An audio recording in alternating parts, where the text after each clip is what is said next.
This is what happened in the days of Xerxes, who reigned over 127 provinces from India to Kush. In those days King Xerxes sat on his royal throne in the citadel of Susa. In the 3rd year of his reign, Xerxes held a feast for all his officials and servants. The military leaders of Persia and Media were there, along with the nobles and princes of the provinces. And for a full 180 days he displayed the glorious riches of his kingdom and the magnificent splendor of his greatness. At the end of this time, in the garden court of the royal palace, the king held a 7-day feast for all the people in the citadel of Susa, from the least to the greatest. Hangings of white and blue linen were fastened with cords of fine white and purple material to silver rings on the marble pillars. Gold and silver couches were arranged on a mosaic pavement of porphyry marble, mother of pearl, and other costly stones. Beverages were served in an array of goblets of gold, each with a different design, and the royal wine flowed freely according to the king's bounty. By order of the king, no limit was placed on the drinking, and every official of his household was to serve each man whatever he desired. Queen Vashti also gave a banquet for the women in the royal palace of King Xerxes. On the 7th day, when the king's heart was merry with wine, he ordered the 7 eunuchs who served him, Mehuman, Biztha, Harbona, Bigtha, Abagtha, Zethar, and Carcass, to bring Queen Vashti before him, wearing her royal crown, to display her beauty to the people and officials, for she was beautiful to behold. Queen Vashti, however, refused to come at the king's command brought by his eunuchs, and the king became furious, and his anger burned within him. Then the king consulted the wise men who knew the times, for it was customary for him to confer with the experts in law and justice. His closest advisors were Karshina, Shethar, Edmoth, Tarshish, Meres, Marsina, and Memucan, the 7 princes of Persia and Media, who had personal access to the king and ranked highest in the kingdom. According to law, he asked, what should be done with Queen Vashti, since she refused to obey the command of King Xerxes delivered by the eunuchs? And in the presence of the king and his princes, Memucan replied, Queen Vashti has wronged not only the king, but all the princes and the peoples in all the provinces of King Xerxes. For the conduct of the queen will become known to all women, causing them to despise their husbands and say, King Xerxes ordered Queen Vashti to be brought before him, but she did not come. This very day the noble women of Persia and Media, who have heard about the queen's conduct, will say the same thing to all the king's officials, resulting in much contempt and wrath. So if it pleases the king, let him issue a royal decree, and let it be recorded in the laws of Persia and Media, so that it cannot be repealed, that Vashti shall never again enter the presence of King Xerxes, and that her royal position shall be given to a woman better than she. The edict the king issues will be heard throughout his vast kingdom, and so all women, from the least to the greatest, will honor their husbands. The king and his princes were pleased with this counsel, so the king did as Memucan had advised. He sent letters to all the provinces of the kingdom, to each province in its own script, and to each people in their own language, proclaiming that every man should be master of his own household.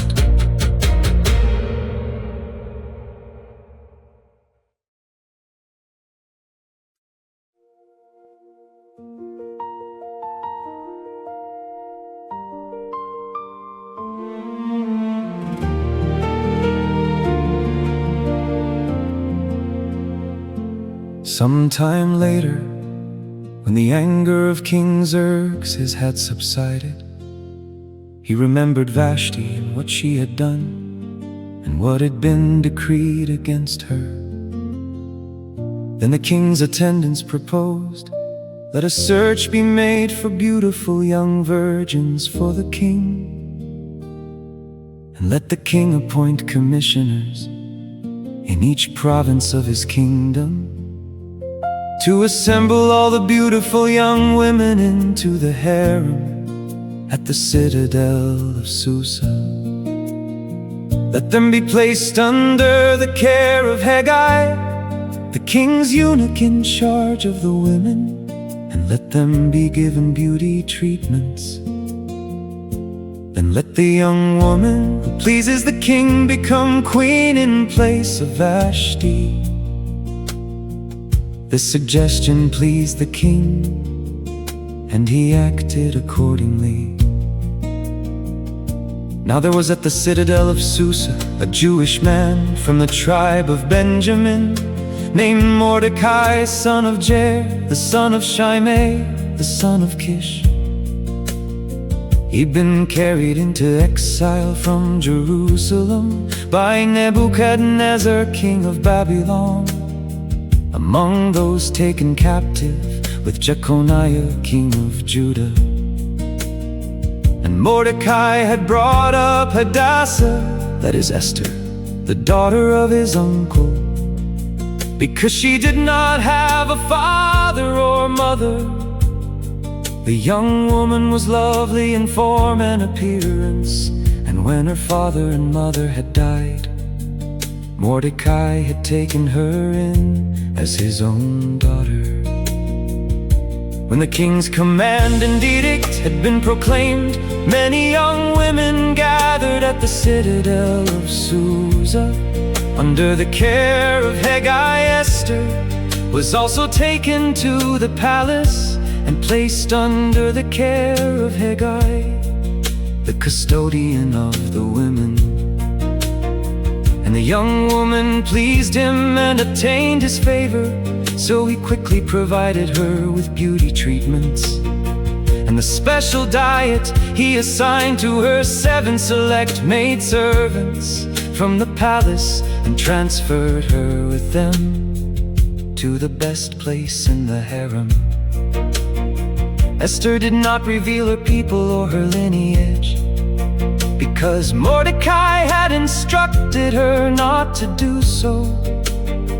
And every day Mordecai would walk back and forth in front of the court of the harem to learn about Esther's welfare and what was happening to her.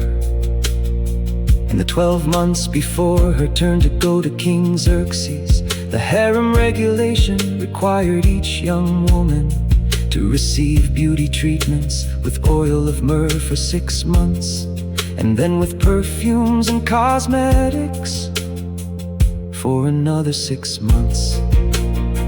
When the young woman would go to the king, she was given whatever she requested to take with her from the harem to the king's palace. She would go there in the evening, and in the morning she would return to a second harem under the care of Shashgaz. the king's eunuch in charge of the concubines. She would not return to the king unless he delighted in her and summoned her by name. Now Esther was the daughter of Abihail, the uncle from whom Mordecai had adopted her as his own daughter. And when it was her turn to go to the king, she did not ask for anything except what Hegai, the king's trusted official in charge of the harem, had advised. And Esther found favor in the eyes of everyone who saw her. She was taken to King Xerxes in the royal palace in the 10th month, the month of Tebeth, in the 7th year of his reign. And the king loved Esther more than all the other women, and she found grace and favor in his sight more than all of the other virgins. So he placed the royal crown upon her head and made her queen in place of Vashti. Then the king held a great banquet, Esther's banquet, for all his officials and servants. He proclaimed a tax holiday in the provinces and gave gifts worthy of the king's bounty. When the virgins were assembled a second time, Mordecai was sitting at the king's gate. Esther still had not revealed her lineage or her people. Just as Mordecai had instructed, she obeyed Mordecai's command, as she had done under his care. In those days, while Mordecai was sitting at the king's gate, Bigthan and Teresh, two of the king's eunuchs who guarded the entrance, grew angry and conspired to assassinate King Xerxes. When Mordecai learned of the plot, he reported it to Queen Esther, and she informed the king on Mordecai's behalf. After the report had been investigated and verified, both officials were hanged on the gallows. And all this was recorded in the Book of the Chronicles, in the presence of the king.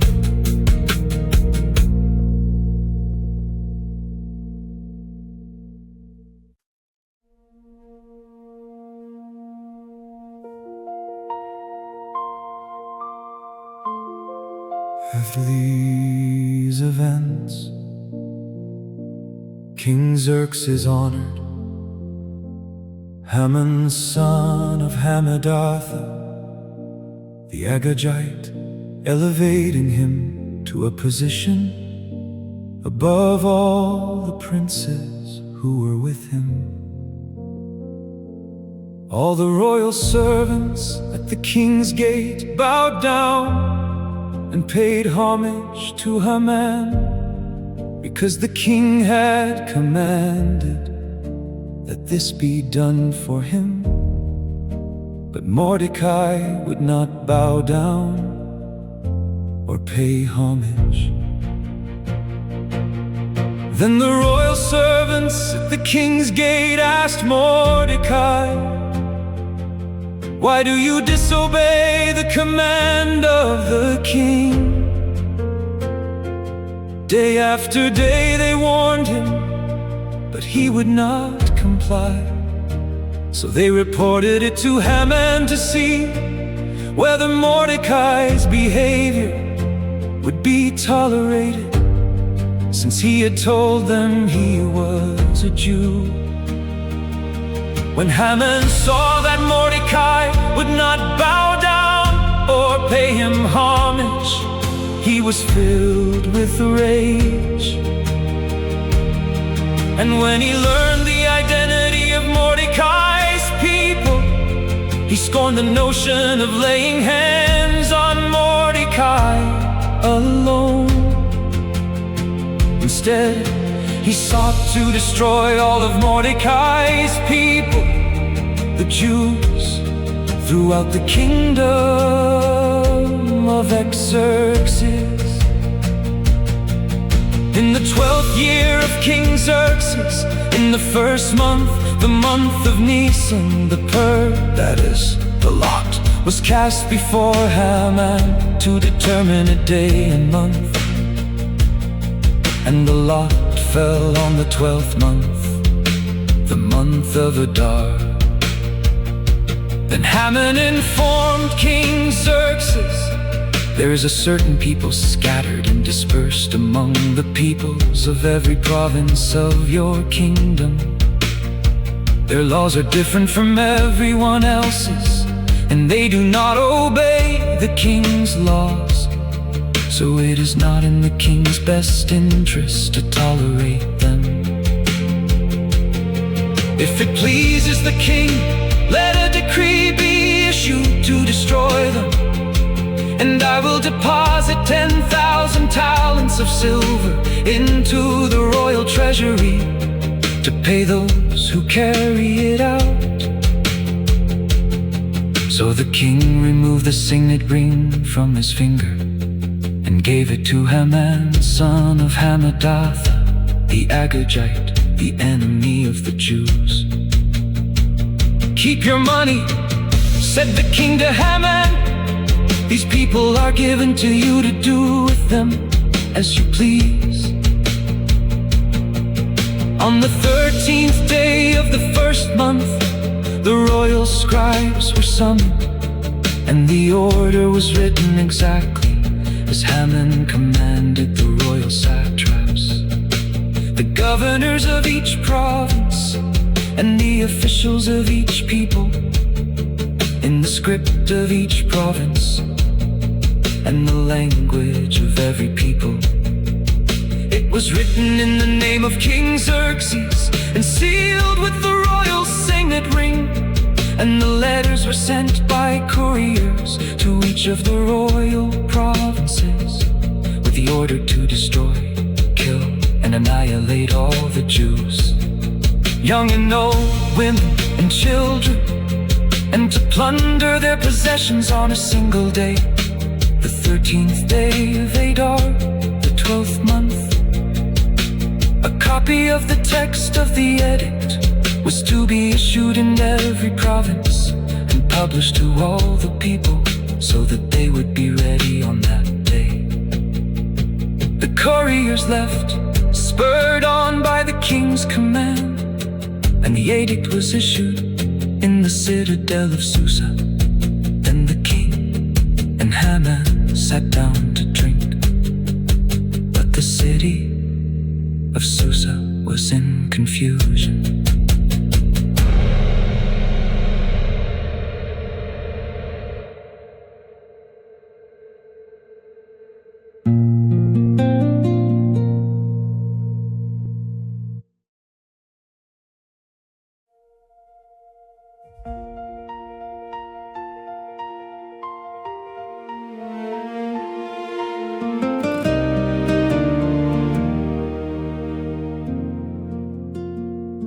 When Mordecai learned of all that had happened, he tore his clothes, put on sackcloth and ashes,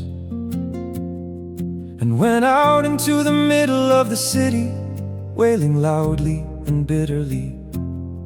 But he went only as far as the king's gate, because the law prohibited anyone wearing sackcloth from entering that gate. In every province to which the king's command and edict came, there was great mourning among the Jews. They fasted, wept, and lamented, and many lay in sackcloth and ashes.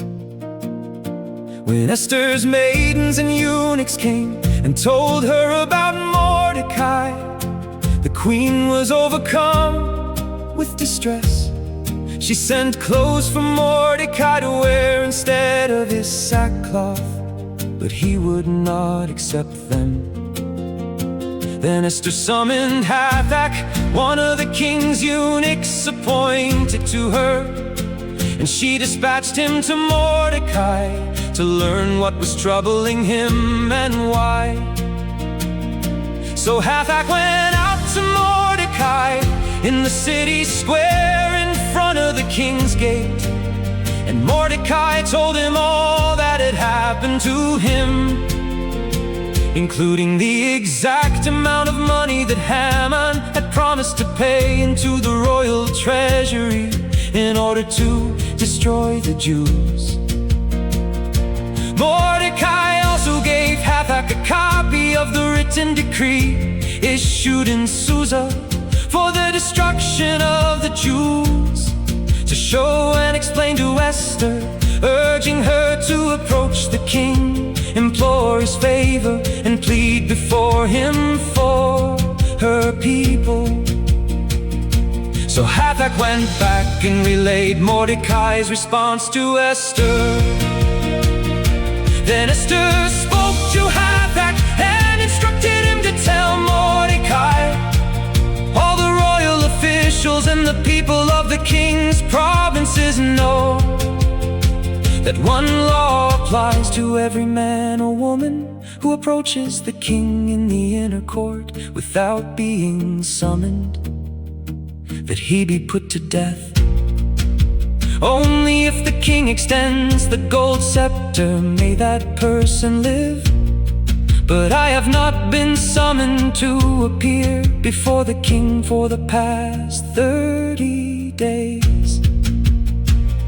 When Esther's words were relayed to Mordecai, he sent back to her this reply: do not imagine that because you are in the king's palace, you alone will escape the fate of all the Jews. For if you remain silent at this time, relief and deliverance for the Jews will arise from another place. But you and your father's house will perish, and who knows if perhaps you have come to the kingdom for such a time as this. Then Esther sent this reply to Mordecai: go and assemble all the Jews who can be found in Susa, and fast for me. Do not eat or drink for 3 days, night or day, and I and my maidens will fast as you do. After that I will go to the king, even though it is against the law. And if I perish, I perish. So Mordecai went and did all that Esther had instructed him.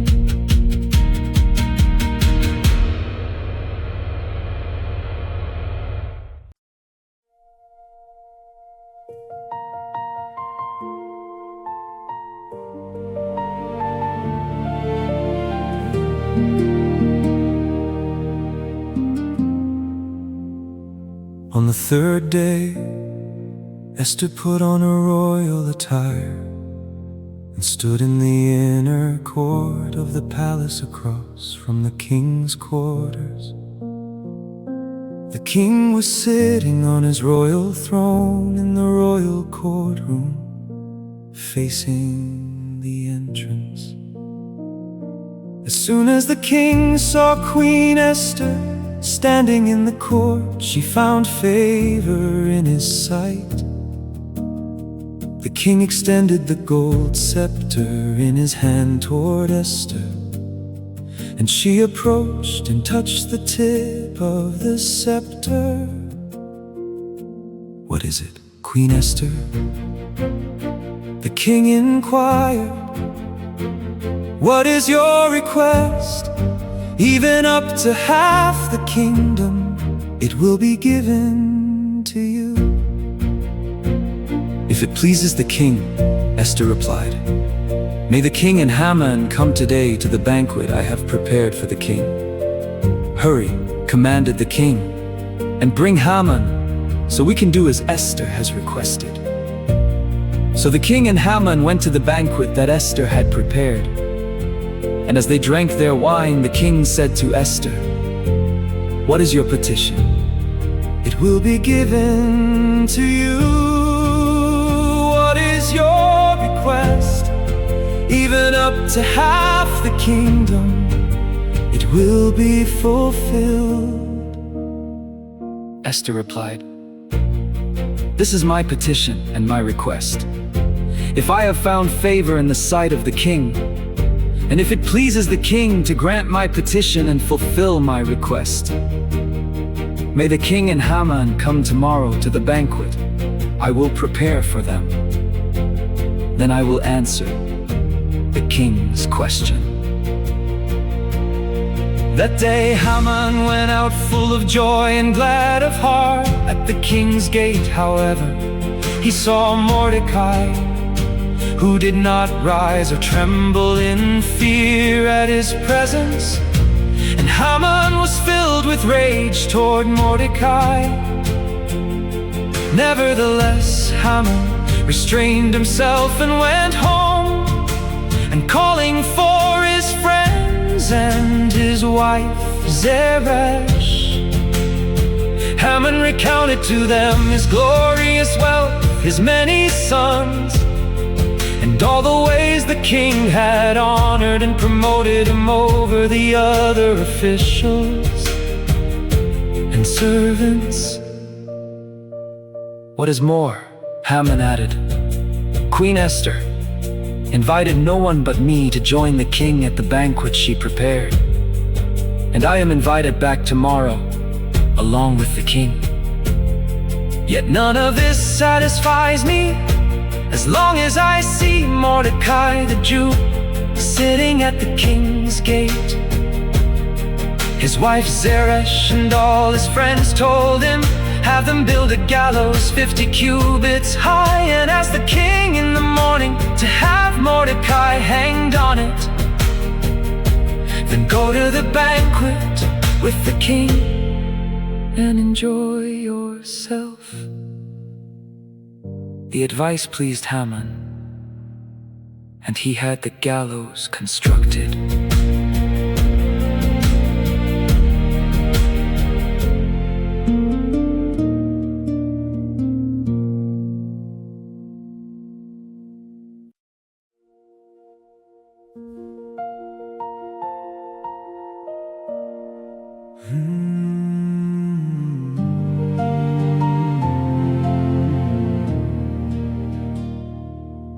That night sleep escaped the king, so he ordered the book of records, the chronicles, to be brought in and read to him.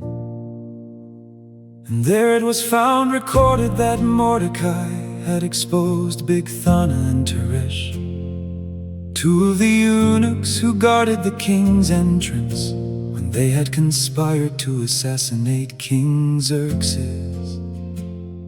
The king inquired, what honor or dignity has been bestowed on Mordecai for this act? Nothing has been done for him, replied the king's attendants. Who is in the court? The king asked now. Haman had just entered the outer court of the palace to ask the king to hang Mordecai on the gallows he had prepared for him. So the king's attendants answered him, Haman is there, standing in the court. Bring him in, ordered the king. Haman entered, and the king asked him, what should be done for the man whom the king is delighted to honor? Now Haman thought to himself, whom would the king be delighted to honor more than me? And Haman told the king, for the man whom the king is delighted to honor, have them bring a royal robe that the king himself has worn, and a horse on which the king himself has ridden, one with the royal crest placed on its head. Let the robe and the horse be entrusted to one of the king's most noble princes. Let them array the man the king wants to honor, and parade him on the horse through the city square, proclaiming before him, this is what is done for the man whom the king is delighted to honor. Hurry, said the king to Haman, and do just as you proposed. Take the robe and the horse to Mordecai the Jew, who is sitting at the king's gate. Do not neglect anything that you have suggested. So Haman took the robe and the horse, arrayed Mordecai and paraded him through the city square, crying out before him, "This is what is done for the man whom the king is delighted to honor." Then Mordecai returned to the king's gate, but Haman rushed home with his head covered in grief. Haman told his wife Zeresh and all his friends everything that had happened, his advisors and his wife. Zeresh said to him, "Since Mordecai, before whom your downfall has begun, is Jewish, you will not prevail against him. For surely you will fall before him." While they were still speaking with Haman, the king's eunuchs arrived and rushed him to the banquet that Esther had prepared.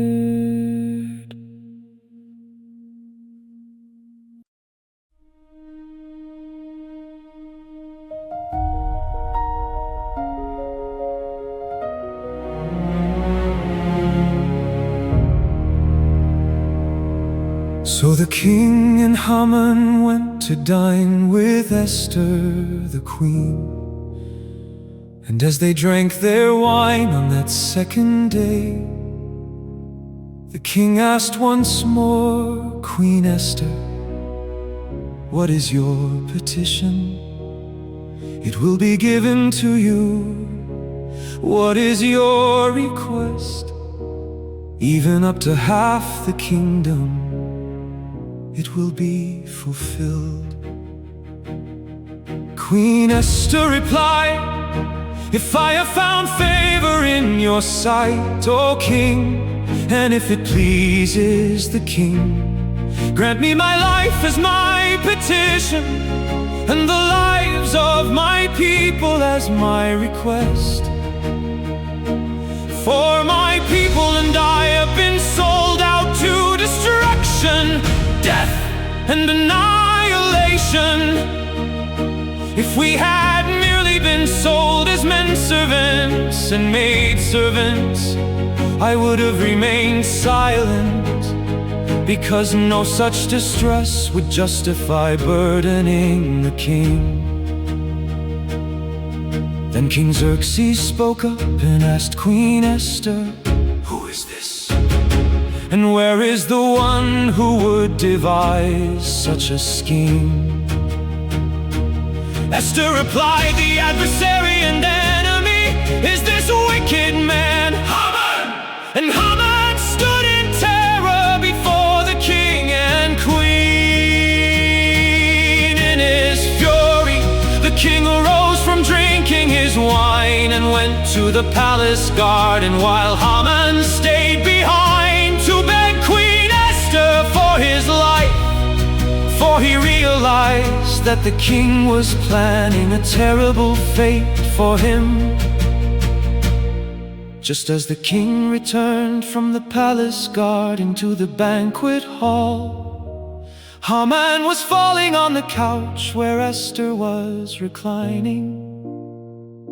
The king exclaimed, "Would he actually assault the queen while I am in the palace?"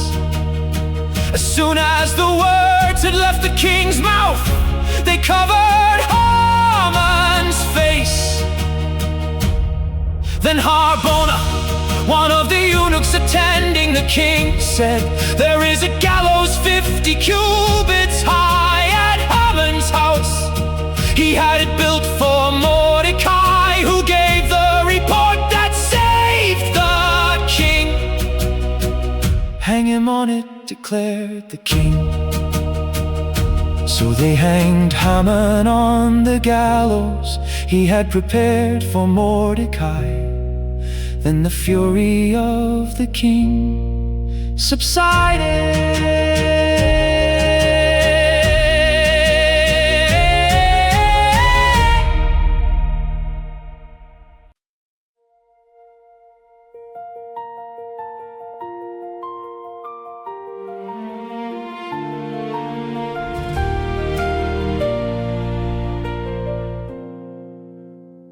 same day King Xerxes awarded Queen Esther the estate of Haman, the enemy of the Jews, and Mordecai entered the king's presence because Esther had revealed his relation to her. The king removed the signet ring he had recovered from Haman and presented it to Mordecai, and Esther appointed Mordecai over the estate of Haman. And once again Esther addressed the king. She fell at his feet weeping and begged him to revoke the evil scheme of Haman, the Agagite, which he had devised against the Jews. The king extended the gold scepter toward Esther, and she arose and stood before the king. "If it pleases the king," she said, "and if I have found favor in his sight, and the matter seems proper to the king, and I am pleasing in his sight, may an order be written to revoke the letters that the scheming Haman, son of Hammedatha, the Agagite, wrote to destroy the Jews in all the king's provinces. For how could I bear to see the disaster that would befall my people? How could I bear to see the destruction of my kindred?" So King Xerxes said to Esther the queen and Mordecai the Jew, "Behold, I have given Haman's estate to Esther, and he was hanged on the gallows because he attacked the Jews. Now you may write in the king's name as you please regarding the Jews, and seal it with the royal signet ring. For a decree that is written in the name of the king and sealed with the royal signet ring cannot be revoked." At once the royal scribes were summoned, and on the 23rd day of the 3rd month, the month of Sivan, they recorded all of Mordecai's orders to the Jews and to the satraps, governors, and princes of the 127 provinces from India to Cush, writing to each province in its own script, to every people in their own language, and to the Jews in their own script and language. Mordecai wrote in the name of King Xerxes and sealed it with the royal signet ring. He sent the documents by mounted couriers, riding on swift horses, bred from the royal mares. By these letters the king permitted the Jews in each and every city the right to assemble and defend themselves, to destroy, kill, and annihilate all the forces of any people or province hostile to them, including women and children, and to plunder their possessions. The single day appointed throughout all the provinces of King Xerxes was the 13th day of the 12th month, the month of Adar.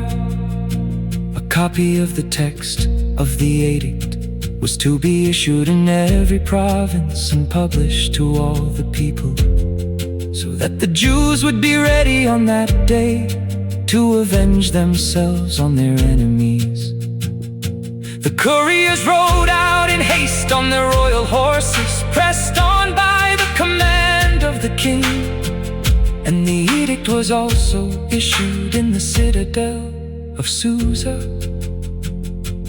Mordecai went out from the presence of the king in royal garments of blue and white, with a large gold crown and a purple robe of fine linen. And the city of Susa shouted and rejoiced. For the Jews it was a time of light and gladness, of joy and honor. In every province and every city, wherever the king's edict and decree reached, there was joy and gladness among the Jews, with feasts feasting and celebrating, and many of the people of the land themselves became Jews, because the fear of the Jews had fallen upon them.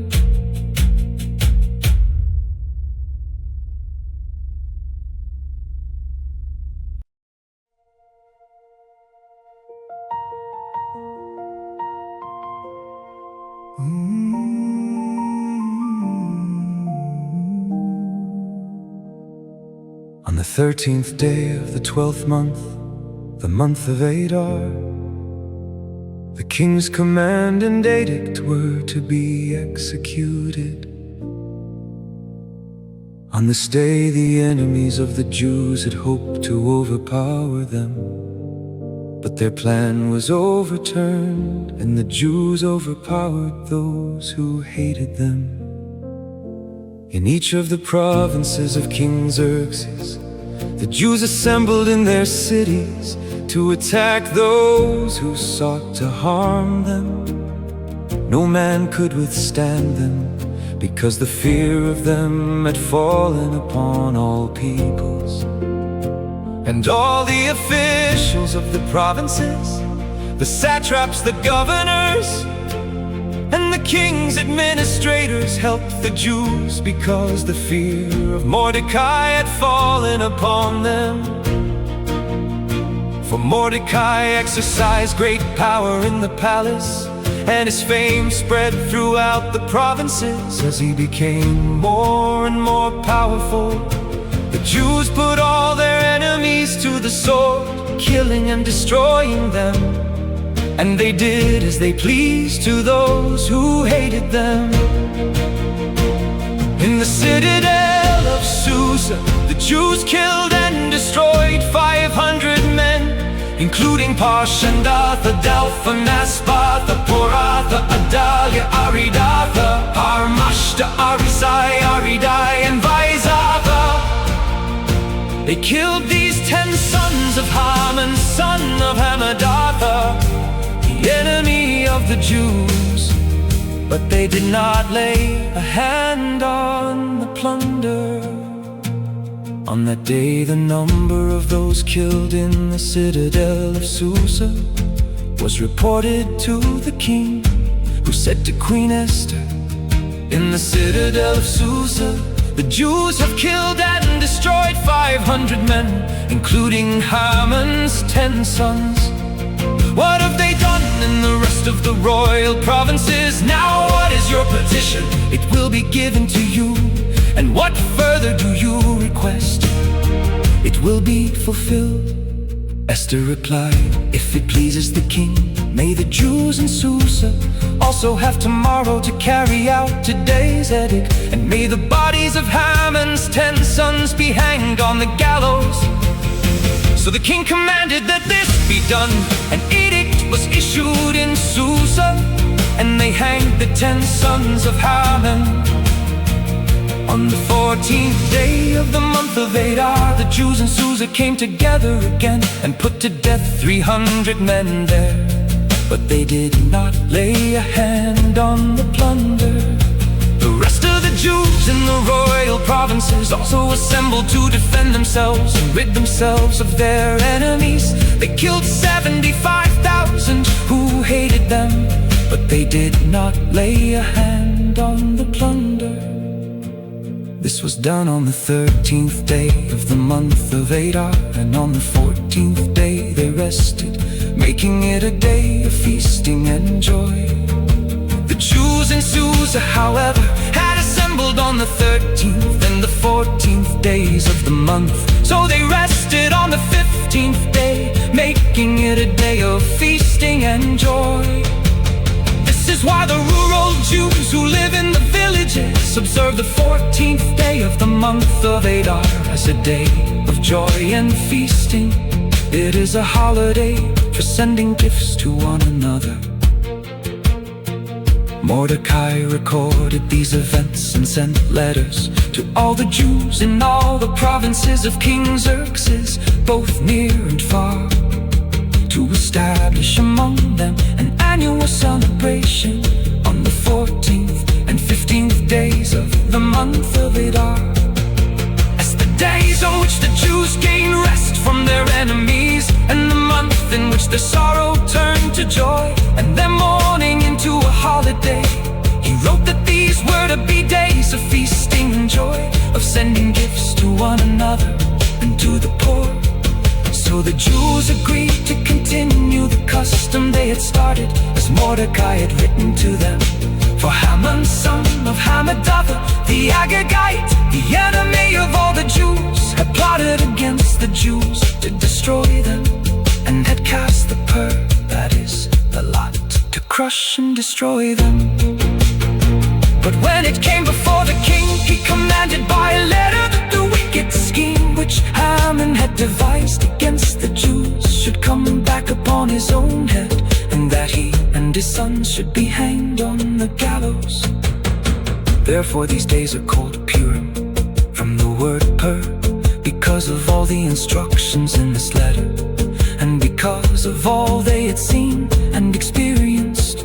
The Jews bound themselves to establish the custom that they and their descendants and all who join them should not fail to celebrate these 2 days at the appointed time each and every year, according to their regulation. These days should be remembered and celebrated by every generation, family, province and city, so that these days of Purim should not fail to be observed among the Jews, nor should the memory of them fade from their descendants. So Queen Esther, daughter of Abihail, along with Mordecai the Jew, wrote with full authority to confirm this second letter concerning Purim. And Mordecai sent letters with words of peace and truth to all the Jews in the 120th provinces of the kingdom of Xerxes, in order to confirm these days of Purim at their appointed time, just as Mordecai the Jew and Queen Esther had established them, and had committed themselves and their descendants to the times of fasting and lamentation. So Esther's decree confirmed these regulations about Purim, which were written into the record.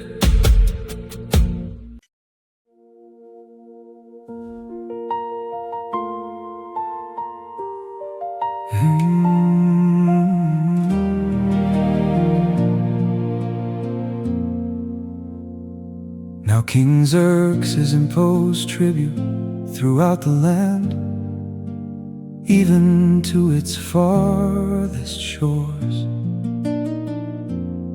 And all of Mordecai's powerful and magnificent accomplishments, together with the full account of the greatness to which the king had raised him, are they not written in the book of the chronicles of the kings of Media and Persia? For Mordecai the Jew was second only to King Xerxes, preeminent among the Jews and highly favored by his many kinsmen, seeking the good of his people and speaking peace to all his countrymen.